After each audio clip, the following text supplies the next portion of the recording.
Hi, everybody. Welcome back to Rainbows Are Circles. Today, we are talking about the power of saying no. This is a big topic for all you people pleasers out there, and you know who you are. And I am one of them, and I am not so much as I used to be because I've been learning how to say no. But I wanted to talk about how saying no opens your life up to being more of what you want it to be. Every time you say yes to something that doesn't feel right, that doesn't feel aligned, that is not what you want to do, you are going against your own flow of life.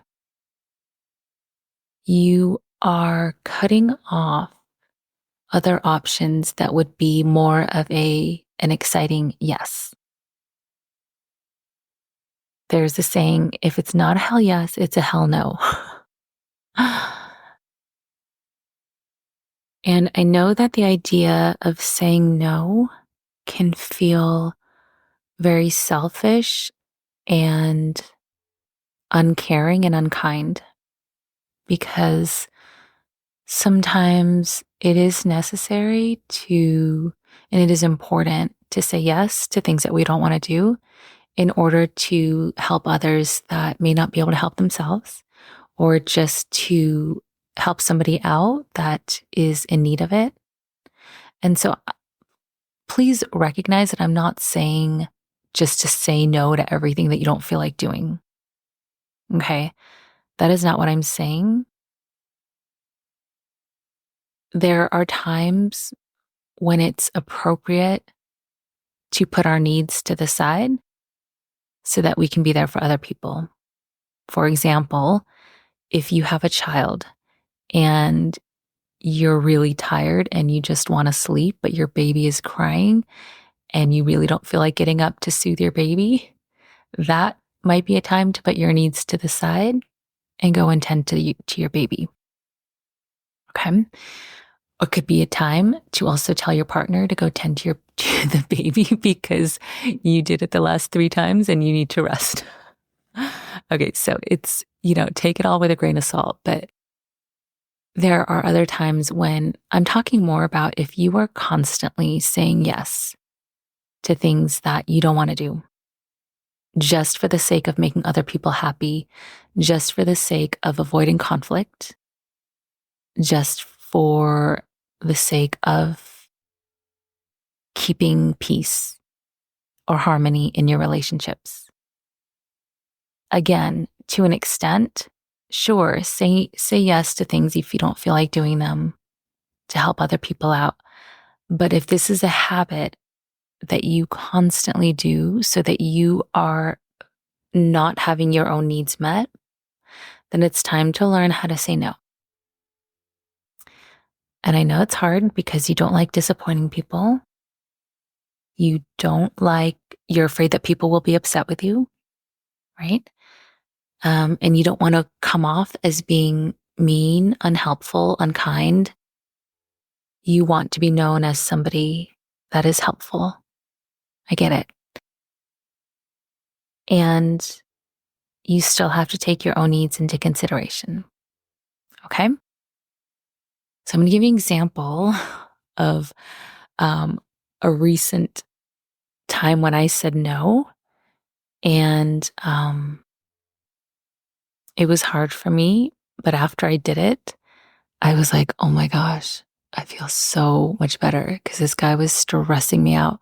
So I had a tenant interested in moving into one of my units because I have a rental property.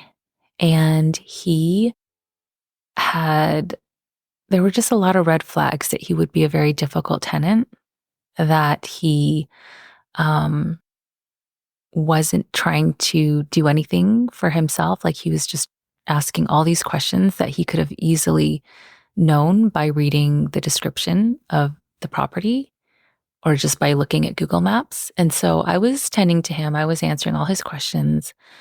And then it got to a point where I was like, okay, this is ridiculous. Um, if he just took the time to do his own due diligence, his own research, he could have all the answers at his fingertips. But every little thing he was asking me about, every um, cost involved, he was complaining about. And usually, I'm very like I really want to get a tenant secured. I really want to have some money coming in because I've been putting so much money into this property, and it's been difficult because it's been a little financially stressful for me. So I really want to have a tenant secured, but this guy was not feeling like a good fit for me. And I think in the past, I would have felt really not okay with turning him down and telling him no.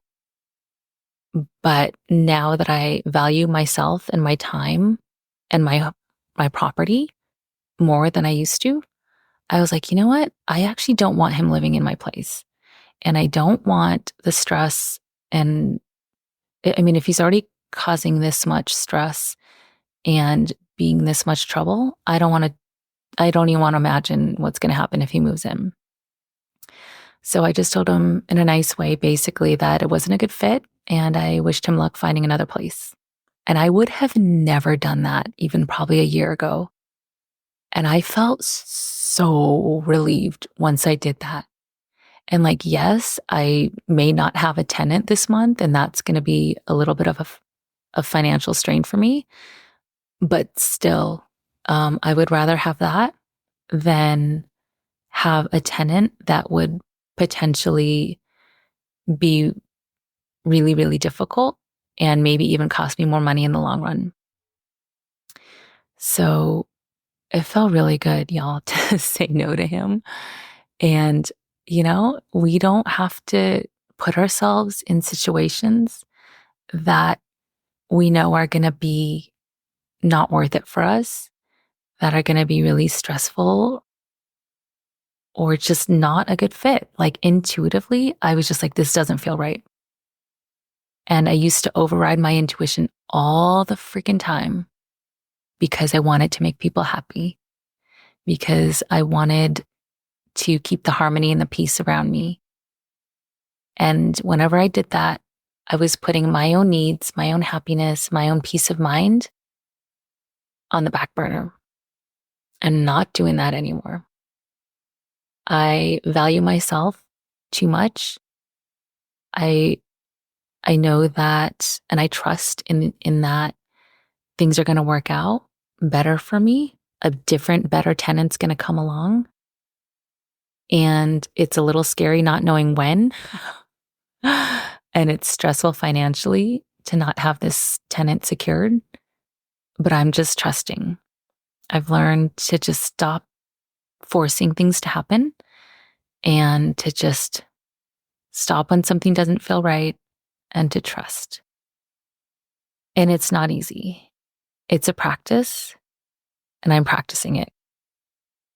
And I'm sharing that with you. So, anyways, as we wrap up this episode, I wanted to leave you with something that you could do if you're finding that you have a really difficult time saying no to people.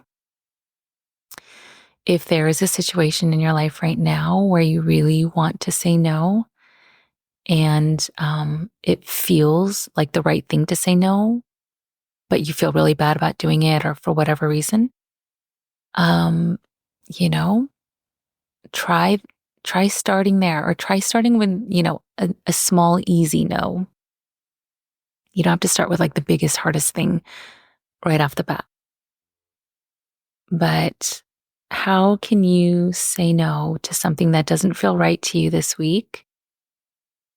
And knowing that you don't need to put yourself in a compromised situation if you don't want to. If it doesn't feel safe, if it doesn't feel right, you are taking care of yourself by saying no. Okay?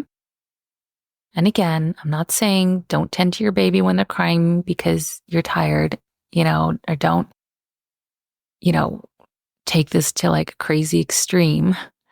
do this in a way that feels right. Start small and, still be respectful about it. You don't have to be like, oh, hell no, biatch. You can be like, no, I'm sorry that's just not going to work for me right now. You can still say no in a kind way, in a way that you're taking care of yourself and trust that by saying no, that the other person that you're saying no to, it's going to work out fine for them. They're going to figure it out. They're going to find a better way, whatever. It's not your problem to fix everybody else's problems. And actually, when you say yes to people constantly, when you don't want to and it doesn't feel right, you're enabling them. You are enabling them to not find their own answers, to not figure it out themselves. And I'll give you an example. Like, I have a family member, I won't be too specific because I don't want to throw anybody under the bus, but I have a distant family member whose siblings were always trying to take care of him, always giving him money, always giving him like all this stuff because they felt bad for him. And he learned to not really handle his life in a responsible way because everything was always given to him and he was capable. So when we say yes constantly to people, I want you also to think about like, am I just enabling them to not tap into their own strength and power? Because sometimes saying no, it really gets people to stand up and be like, okay, I guess I got to figure this out on my own, you know? So, any hoozles, that's it for today. I hope that you found this helpful. And if you want to share anything about your journey of saying no, please do in the show notes, in the comments, excuse me. And I will see you guys next time.